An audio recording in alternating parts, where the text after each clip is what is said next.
Kia ora everybody. Today we are looking at another theme of the Handmaid's Tale, and so I'd like to talk about power and people.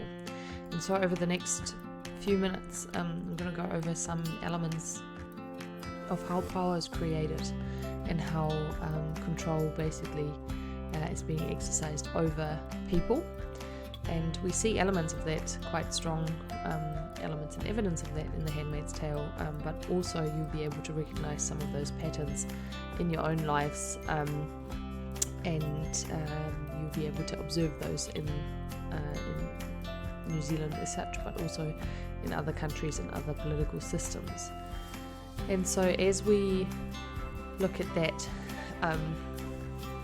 one of the important things is that you also reflect on actually what are the power structures that you've been raised in and what impact do they have on your life.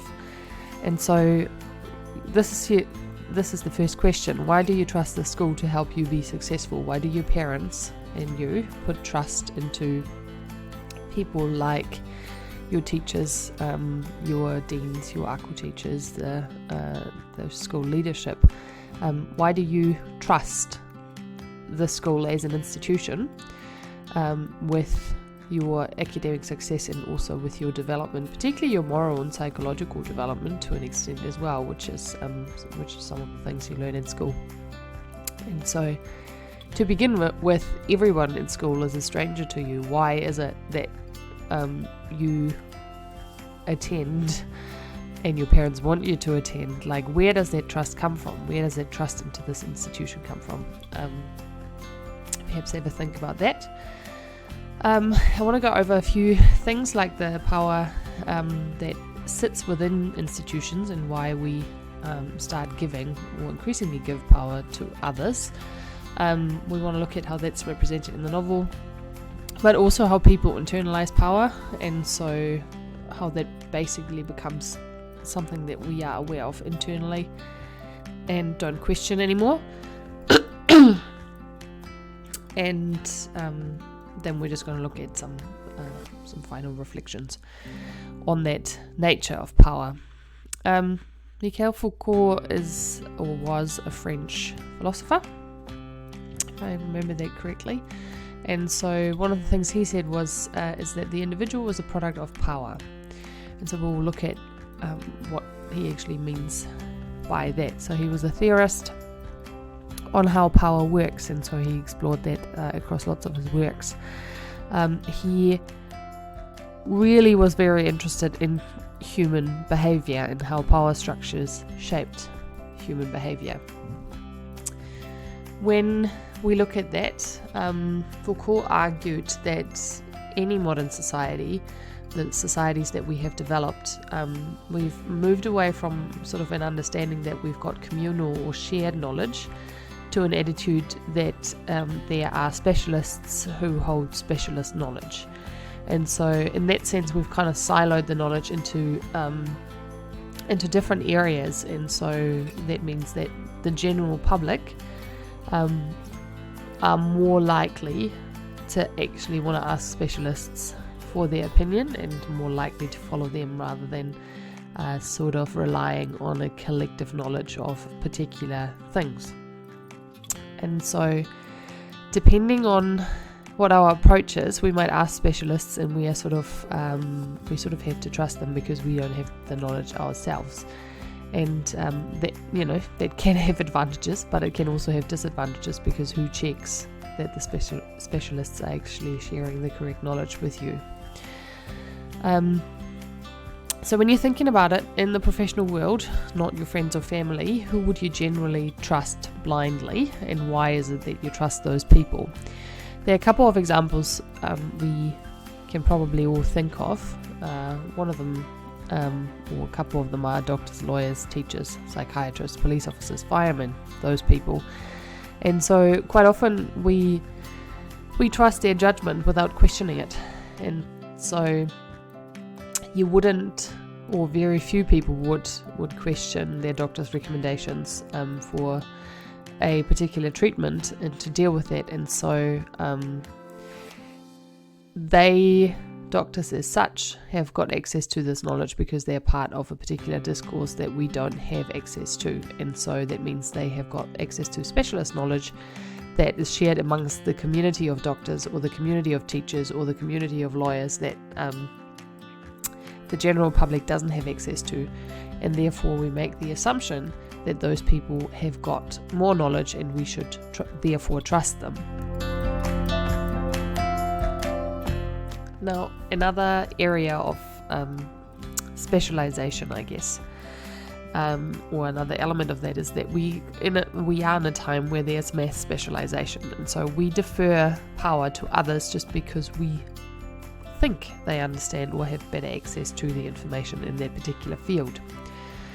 And so that means we allow the specialists to have power over us and to even make judgments for us, make decisions for us,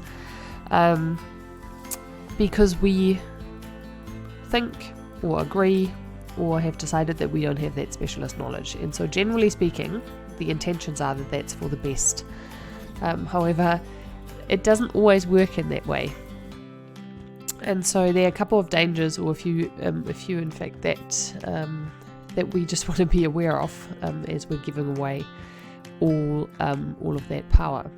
So when you think of various emergency situations or tricky situations that countries and nations might be in, we can think about how this might link back to the emergency powers that governments may have access to. And so you may have noticed that over the last few weeks various countries have sort of declared national states of emergency to deal with the pandemic. But countries also do that when they are in times of war, for example. They also do that when there's particular natural disasters to have access to other bits of power. And so one of the countries where that's been quite extreme in the wake of COVID-19 was Hungary, where the parliament basically has given their prime minister, I think it is, the sole authority to rule, and that is infinite. And so the parliament's been dissolved, and so the prime minister, as just himself, can make the decision. So there's no like committee or group of people who checks that those decisions that he makes are actually in the best interest of the country. And so interestingly enough, within the first 2 or 3 weeks of him being in that quite powerful position, there have been significant changes to laws like access to abortions for women, so they've been banned, and women's rights have been reduced. But there have been other things on top of that. But at the moment, there's nothing that can check what that president is doing. And so, in this particular situation, that was a kind of a use of power or a deferral of power to someone people assume will have more knowledge and more specialist knowledge in a particular area. But the question is, are they actually going to use it to look after everyone? And I'm sure there would be people who would argue that that's not the case currently in Hungary and perhaps also other countries. So we can argue that in the novel, in The Handmaid's Tale, that it would actually wants the reader or asks the reader to reflect on that. And so as we are institutionalizing power, like with schools and in various other sort of silos or areas where there's specialist knowledge, it can make us really passive. And so each individual then doesn't have to think as hard or as carefully about the decisions that they make and the actions they take, because there's always going to be a specialist making that decision for them. The other thing that it illustrates is that there's a relationship between power and knowledge. And so if you have knowledge, you have power. If you don't have knowledge, you have got no power, or you've got less power.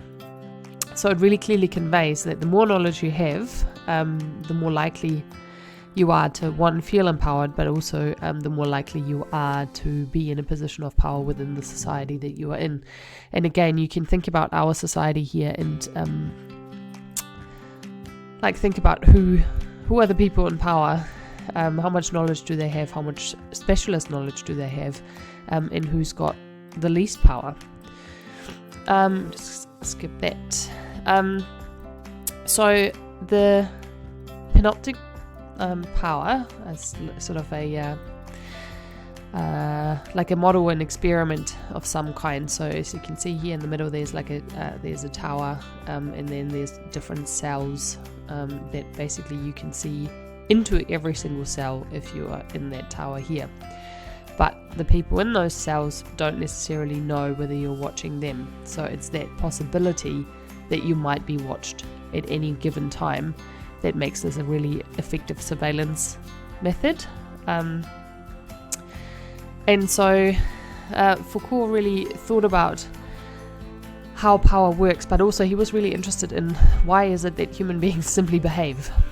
So how do human beings learn whatever the normal behavior is that is acceptable in the eyes of society, and why is it that nobody or very few people step out of line?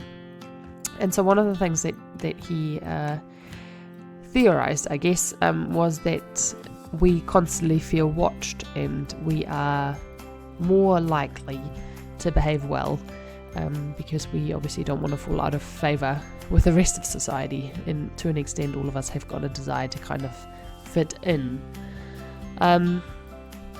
So we observe socially acceptable behavior from right when we're children. We get told off by parents and other family and whānau if we don't behave appropriately for any given situation, and so that's how we learn about how society is organized. And so around these institutions, people help us learn how to behave in a particular way. And so if you think about it, from a young age, we were watched by our parents, then we are watched at school, we are watched at universities, we are watched in the workforce. And so there's always somebody who's kind of checking that we're doing the right thing. And so even if you're self-employed and you know, not like you might be your own boss, there are still institutions within the state that you have to register your business in, and you've got to make sure that you pay your taxes and all of those types of things, all of those functions that contribute to you being watched and society as a whole keeping an eye on you. And so that threat of being caught misbehaving is ever present, and nobody likes being told off for that. And so we've fully internalized what is socially acceptable behavior and sort of act in that way, just so we can make sure that we continue to fit in. And so think about moments when you are acting in a particular way because you have to fit in with society, and those were the values and the appropriate ways of behaving that you have been taught. As you are thinking about that, remember that this is obviously something that Edward is reflecting on in her novel. So there are elements of that structure that has been put in place in Gilead that are purely there for control, and we've sort of touched on the fact that all of the women are divided into different categories and are never referred to as women. They're always referred to as their particular label: handmaids, wives, aunts, Marthas, those types of groups.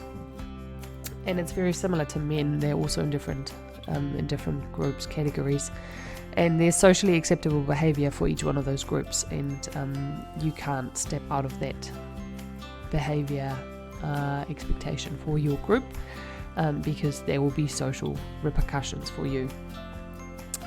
And so think about the groups that you belong to and what behavior is appropriate in which one of your groups. Your friendship groups might have different socially acceptable behaviors to your family. You might behave differently with them. And in your interactions with teachers, you might again behave differently to other scenarios, like say your sports club or sports team. And so keep your eyes open and watch out for those power structures that we just fit in. and that we just blindly sort of follow because we assume that that is how things have to be done. Right, enough food for thought today. Take care now, and I'll be in touch later. Bye.